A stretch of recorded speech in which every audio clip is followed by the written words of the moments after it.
గెలిచిన తర్వాత అతను ఆ పాలసీస్ ఇంప్లిమెంట్ చేస్తాడు. America first. America first. America so ఆ పాలసీస్ ఇంప్లిమెంట్ చేస్తున్నాడు. ఆ పాలసీ ఇంప్లిమెంట్ చేస్తాడు. కానీ ఫినాన్షియల్ డెసిషన్స్ తీసుకోవడం, ఈ సుంకాలు వేయడం, ఇవన్నీ కూడా అమెరికన్ ఎకానమీని కూడా ఇబ్బంది పెడుతున్నాయి. స్టాక్ మార్కెట్లు కంటిన్యూస్గా క్రాష్ అవ్వడం చూస్తాం. అంటే మీరు ఒక్కొక్క కంట్రీని మీరు క్లియర్గా మనం ఎవాల్యుయేట్ చేద్దామండి. ఇప్పుడు మా గూడ్స్ కెనడాకు పంపిస్తే వాళ్ళేమో టారిఫ్ వేస్తున్నారు, వాళ్ళ గూడ్స్ మా దగ్గరకు వస్తే మేమేమో టారిఫ్ వేయద్దు. అటువంటిప్పుడు మేము వాళ్ళకి ఎక్స్పోర్ట్ చేయలేము, ఇంపోర్ట్ చేసుకుంటాను. ఇండియానే చూసుకుందాం. ఇండియా ఒక వెహికల్ మా దగ్గర పంపించదలుచుకుంటే, ట్రాక్టర్ మహేంద్ర ట్రాక్టర్ పంపించదలుచుకుంటే మా దగ్గర 2 to 3% ఏదో ట్యాక్స్ ఇస్తాం, ఇది టారిఫ్ ఇస్తాం.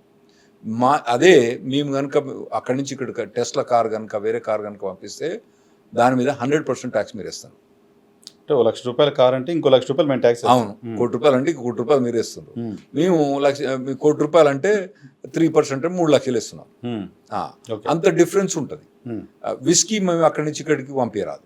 పంపిస్తే మీరు 100% ట్యాక్స్ ఇస్తారు. మీరు పంపించే దానికేమో మేము 3%, 4%, మేము పంపించే దానికేమో మీరు 100% ఇస్తారు. ఎక్కడైనా బ్యాలెన్స్ కావాలి కదండి. ఎన్నేళ్ళని ఇంత అన్యాయం జరుగుతుంది. అతను వచ్చి ఏమన్నాడంటే, మరి ఇవన్నీ చూసుకో, ఇవన్నీ బ్యాలెన్స్ చేయాలి, మీరు టారిఫ్ వేయకండి, మేము టారిఫ్ వేయం, అంత మటుకైతే పర్వాలేదు. అంతేగాని ఒక్క సైడ్ టారిఫ్ వేస్తామంటే మాత్రం ఒప్పుకోని చెప్పి ట్రంప్ అడ్మినిస్ట్రేషన్.